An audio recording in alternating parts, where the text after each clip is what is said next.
By the middle of the 15th century, the Ottoman Empire spread from present-day Turkey, known as Anatolia, deep into the Balkans, with one critical exception. It must have galled the Ottoman Sultan that with his domains now stretching all the way into Asia and far, far into Europe in the west, there remained right in the center of his domains the greatest prize of all, the capital city of Constantinople, the most powerful, the richest, the most magnetic city in the entire world, still in the hands of the dying but not yet dead Byzantine Empire.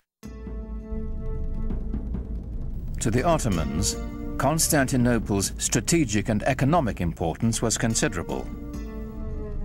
Its symbolic significance was even greater. It was the city. There was no other city. If you were going to rule that area, obviously you would rule it from that city.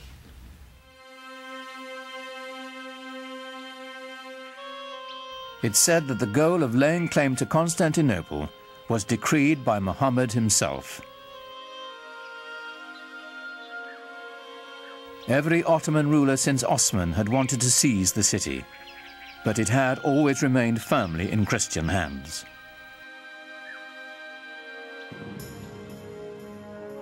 Then a sultan came to power whose dreams of conquest would not be denied.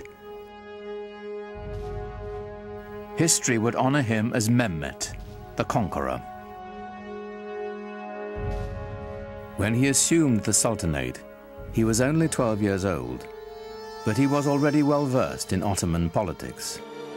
To remove any threat of competition for power, he had his half-brother strangled. The empire always meant everything, more so than the family.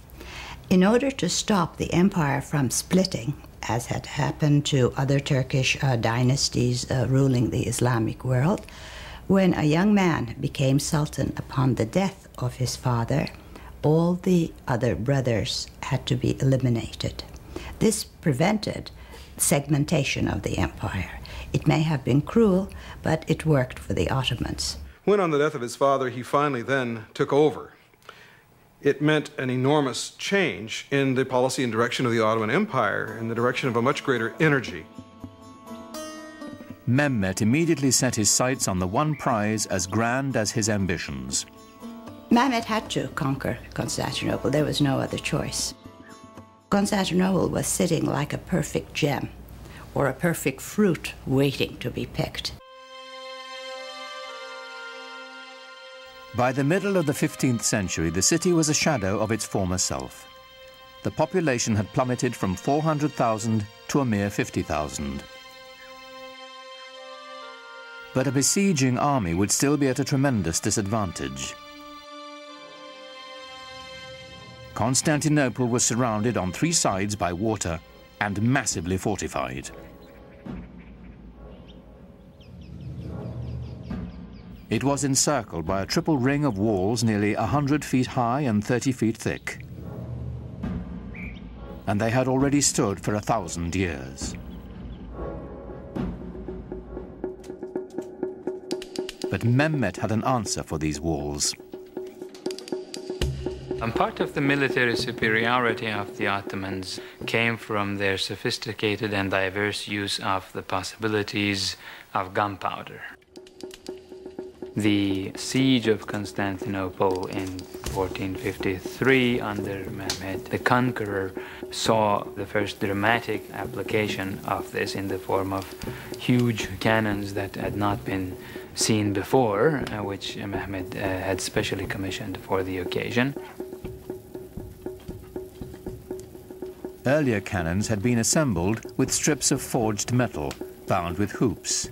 They fired stone projectiles with little more power than a catapult.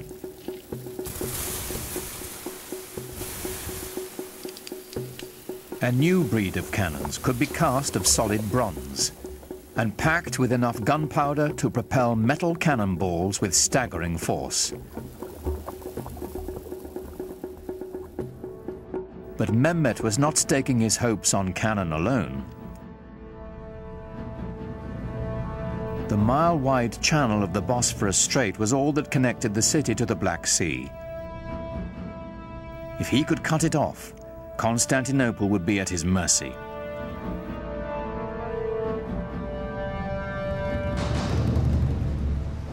Mehmet needed to construct a strategically positioned fortress to close the strait. He built it right in the shadow of the great city walls.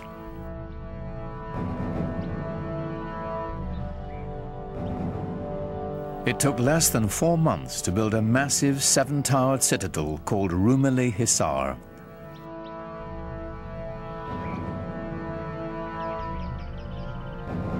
Mehmet himself is said to have carried stones during its construction.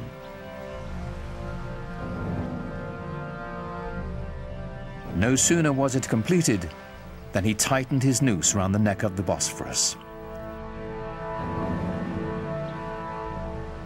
The first ship to defy his orders to stop was sunk, its crew decapitated and its captain impaled on the castle walls.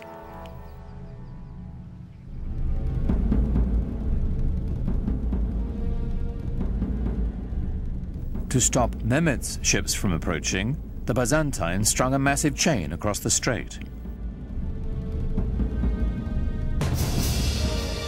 On April 22nd, 1453, the besieged city watched in horror as Mehmet's troops hoisted 70 of his ships ashore, sliding them over land on greased planks past the barrier chain.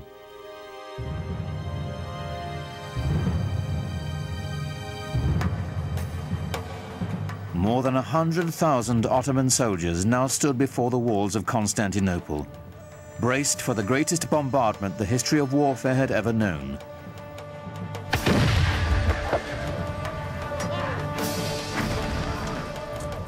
Under relentless fire, the city's 7,000 Christian defenders held out for nearly a month. In desperation, the Byzantines who occupied the city appealed to their fellow Christians across the continent for help. But of course, Europe in the 15th century was completely incapable of mounting any kind of a concerted opposition to the rising Turkish threat in the east.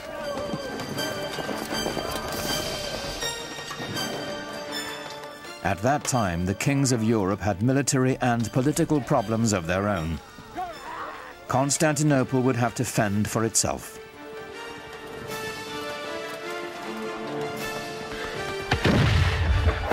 Shortly before dawn on May 29, 1453, the Turkish army breached the walls of the city. Within hours, Constantinople was in the hands of the Ottomans. Mehmet rode into the city and went straight to its most celebrated prize, the magnificent church of Hagia Sophia. Built by the Emperor Justinian in the 6th century, its name meant the Church of Holy Wisdom. It was the largest enclosed space in the world. Surely other groups of Muslims and the Ottomans themselves had come across many, many churches. They had seen churches before. But they had never seen anything, nobody had ever seen anything like Hagia Sophia.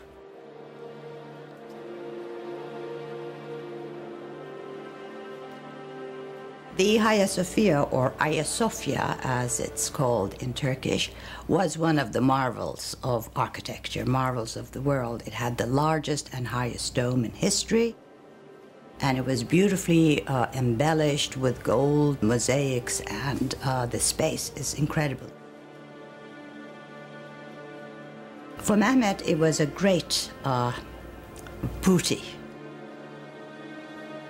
Inside the church, a Turkish voice rose, proclaiming in Arabic the first pillar of Islam. There is no God but God. Muhammad is his messenger.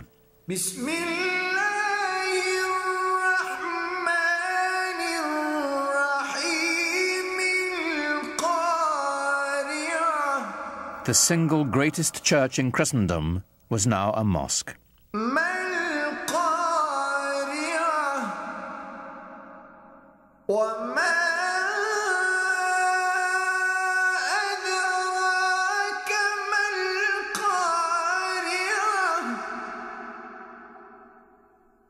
يوم يكون